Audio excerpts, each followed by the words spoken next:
The sun was just lifting over Dustwater when the stage came rattling in, its wheels grinding against a hard-packed street. The light caught on a thin veil of dust, turning the air to gold, and through it stepped a woman in a faded calico dress with a small girl at her side.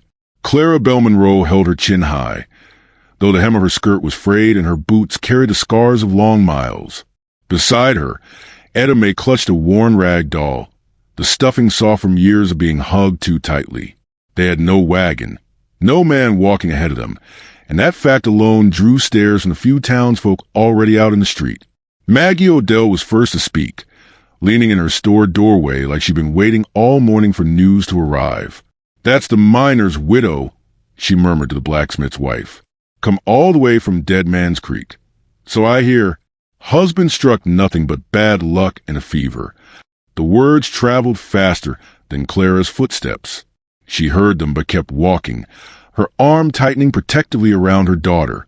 Inside Maggie's store, Clara asked for flour.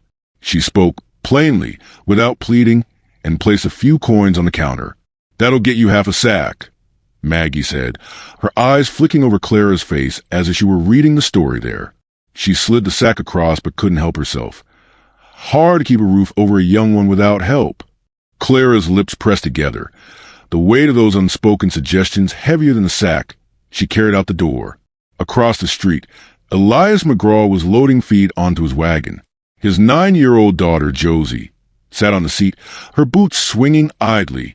She spotted Etta Mae instantly, the way children do, drawn by some unspoken kinship. Their eyes met in a quick, curious exchange before Clara steered her girl down a side street, away from the stairs.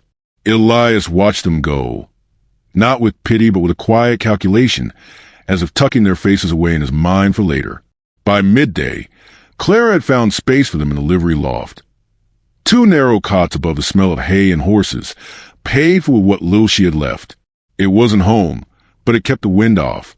Etta Mae lay down without complaint, tracing the seams in her doll's dress, while Clara stared at the rafters, her mind turning over each coin and each possible day ahead.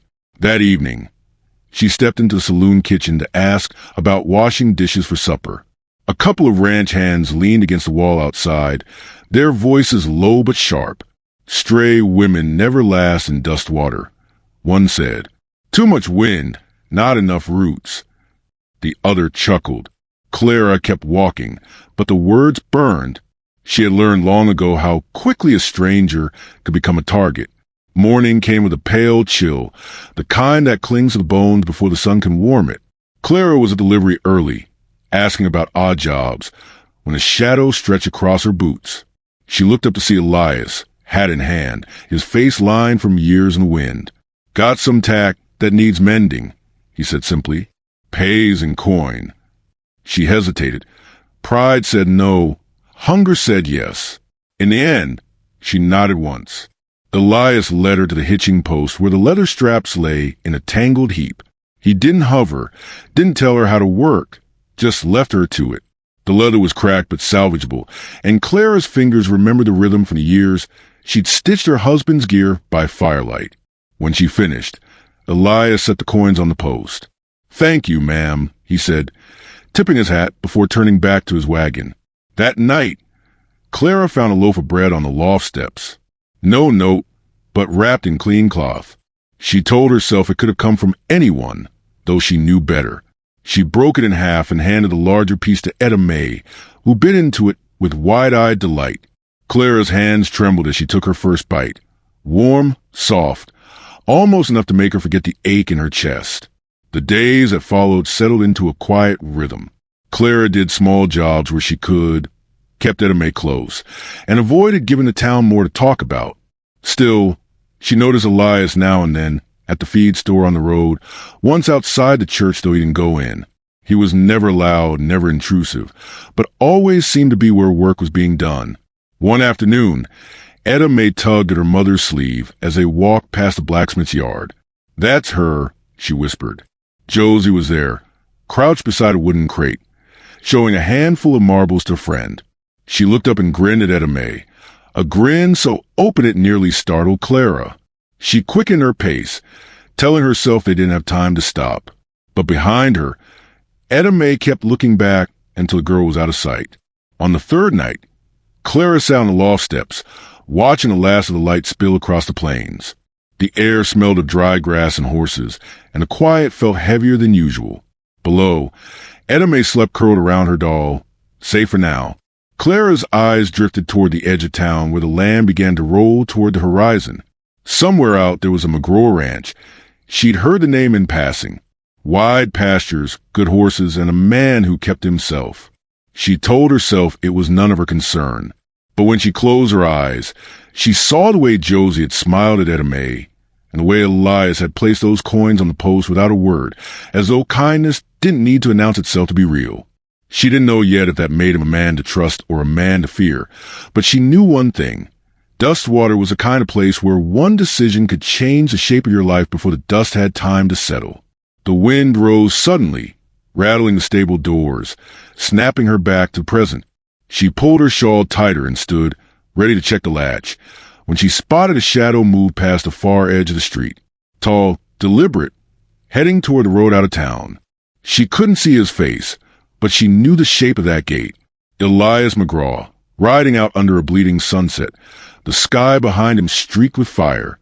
She watched until he disappeared into the horizon's dark line, her breath caught between relief and something she couldn't yet name. The first frost clung to the fence rails when Clara saw him again. Elias McGraw rode into town with a slow, measured gait, the leather reins loose in his hands.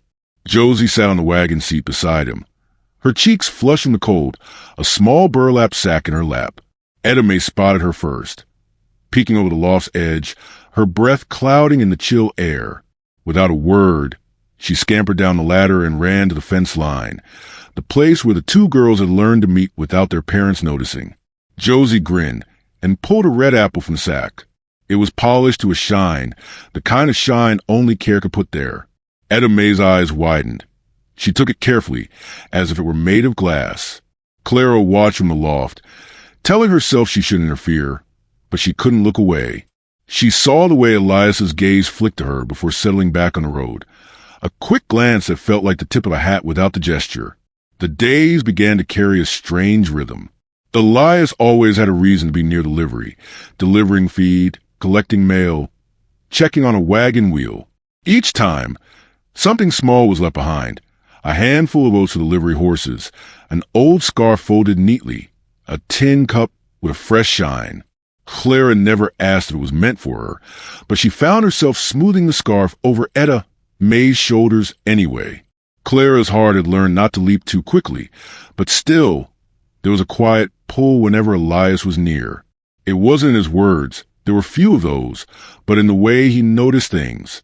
He saw how she favored her left hand when lifting heavy sacks, how Etta Mae liked her doll tucked under her blanket before sleep, how the cold crept under the loft door on windy nights. One morning, the wind came howling down from the hills without warning. Barrels toppled in the street, laundry snapped off lines, and dust swirled so thick it stung the eyes. Clara was wrestling the livery doors, trying to keep them from slamming into their hinges, when a shadow fell over her. Elias stepped in beside her, bracing the door with his shoulder, the muscles in his jaw tight. They stood like that, breath mixing in the cold air, until the wind passed as suddenly as it had come. He didn't linger, just tipped his hat and walked away, but Clara felt the heat of his nearness long after. By midday, the gossip had caught up. Maggie Odell was leaning over the counter in her store, speaking low but loud enough for anyone near to hear. Mark my words, that McGraw fellow's got an eye on the miner's widow. A man doesn't keep showing up without a reason. Clara, standing 2 shelves away, pretended to study a jar of nails, but her cheeks warmed. She wanted to say it wasn't like that, but the truth was she didn't know what it was. That afternoon, Josie appeared at the fence while Clara was hauling water. "Pa says your girls got a good laugh," Josie said, dropping a pebble into the dirt and watching it roll. "He don't say that about many folks." Clara's hand stilled on the bucket handle. It was such a small thing, those words, but they settled deep. The first real test came when Sheriff Amos rode up to the livery, reins creaking in his hands. "Winter's coming hard," he said. "Loft will be too cold for a child. You'll need to find a better roof." Clara nodded. keeping her voice steady, but inside her chest tightened. She'd run out of places to go long before she'd run out of pride. That night, Clara found Etta Mae whispering to her doll under the blanket. "I wish we could stay here forever," the girl said softly. "It's the first place Mama smiled." The word struck her like a hammer against glass, a reminder of how much her daughter noticed and how little time they might have. The next morning, she woke before dawn. The frost had deepened, turning the ground brittle underfoot. She walked to the edge of town, where the land opened up in rolling pasture. In the distance, she saw a dark line of fence posts stretching toward the horizon, and beyond them, the faint outline of a ranch house against the rising sun. Smoke curled from its chimney in thin, silver threads. She stood there longer than she meant to, her breath turning white in the air. When she turned back toward town, Elias was riding the opposite way, toward the ranch. He didn't speak, just tipped his hat in passing. Still, she felt the moment hold between them, something unspoken but understood. The days grew shorter, the cold sharper. The girls met often to fence, swapping marbles, bits of ribbon, or small treasures from the earth. Smooth stones, feathers, buttons lost in the dirt. Clara kept working where she could, stitching clothes for townsfolk, scrubbing floors at the boarding house. Yet every time she returned to the loft, she saw some small sign that someone had been there. A blanket folded more neatly than she'd left it, a fresh log by the stove, the faint scent of saddle soap. One evening, as the sun bled red over the plains, Clara watched Etta Mae and Josie playing in the street, their laughter carrying on the wind. Elias stood nearby, speaking to Sheriff Amos about something in a low voice. She saw the way he kept glancing at the girls, the way his shoulders eased when they laughed, and she wondered, just for a moment, what it might be like to let someone else carry part of the weight she'd been holding alone. But the thought scared her. She'd trusted a man before, and it had left her here, cold nights in a loft, coins counted one by one, a daughter who looked to her for everything. She couldn't risk another disappointment, not when the stakes were this high.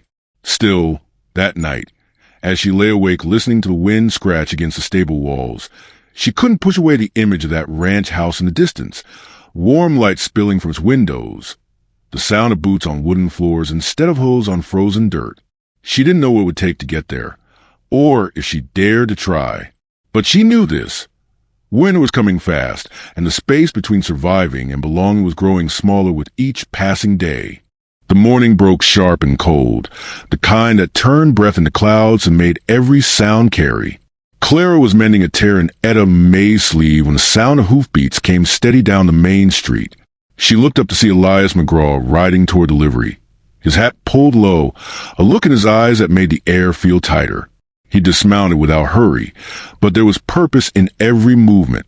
"Your daughter needs a home," he said, his voice quiet but unshakable. "My daughter wants a mother. Seems to me we might both be needing the same thing." The words hung there, heavy and plain. Clara felt her fingers still on the fabric. She wanted to believe there was more to it than charity, but pride warned her it was pity in a different coat.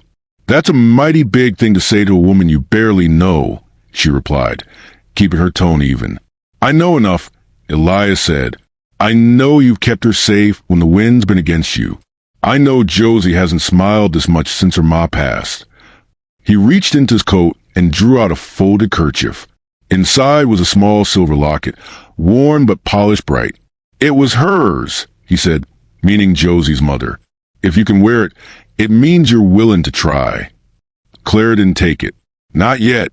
Her heart thudded in a rhythm that felt too loud for quiet morning. Before she could answer, a shout rang from the far end of town. "Riders! Cutters on McGraw's land." The voice belonged to one of the ranch hands, breathless and wild-eyed. Their break-in fence and spooking the stock. Elias was already moving toward his horse when his boot caught on the edge of a trough.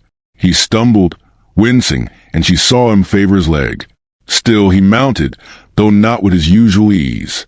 Clara felt her own feet moving before the thought had formed, grabbing Etta Mae's hand, thrusting her toward Josie, and swinging herself onto the livery's old bay. The wind bit at her face as she rode hard toward the ranch. The pasture came into view, a stretch of golden brown grass, broken by the dark line of fence where three men worked quick with wire cutters.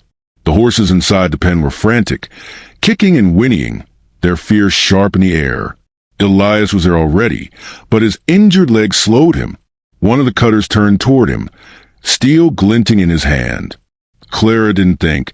She drove the bay between Elias and the man, grabbing the nearest fence post and shoving it hard enough to make the man stumble back. "Get!" she shouted, the force in her voice surprising even herself.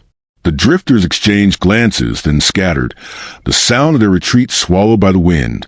Elias swayed in the saddle, his face pale.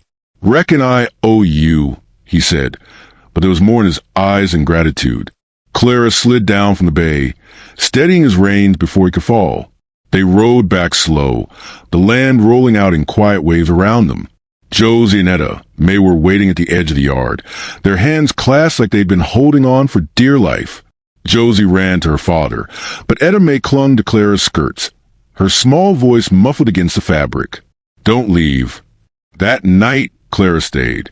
She cooked in the wide, warm kitchen, the scent of biscuits and coffee drifting through the house. She tended the fire, checked the horses, made sure the girls were tucked under quilts.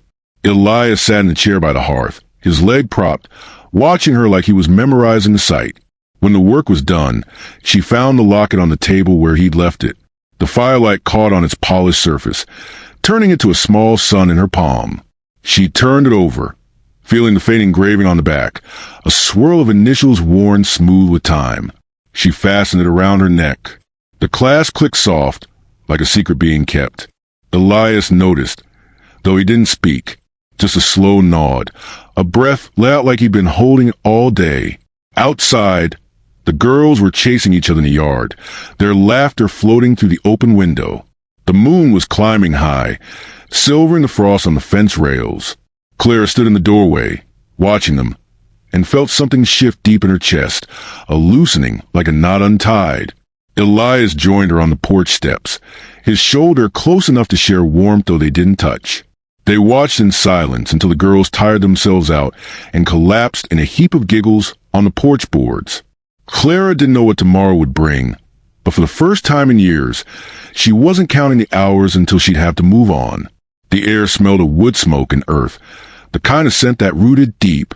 Somewhere in the distance, a coyote called, its cry long and lonesome, but it didn't sound so lonely tonight. The girls scrambled inside, pulling blankets around themselves, and the house settled into a quiet hum. Clara sat back down on the porch, the locket cool against her skin, and looked up at the sky stretched wide and endless. In the West, she thought, love wasn't in grand gestures or pretty speeches. It was in a steady hand, on a fence post when the wind was mean. It was in the bread left on a loft step, in the scarf folded for warmth, in the unspoken promise that you weren't alone in the fight anymore. And as the moonlight washed over the yard, she let herself believe that maybe, just maybe, this was where she was meant to stay.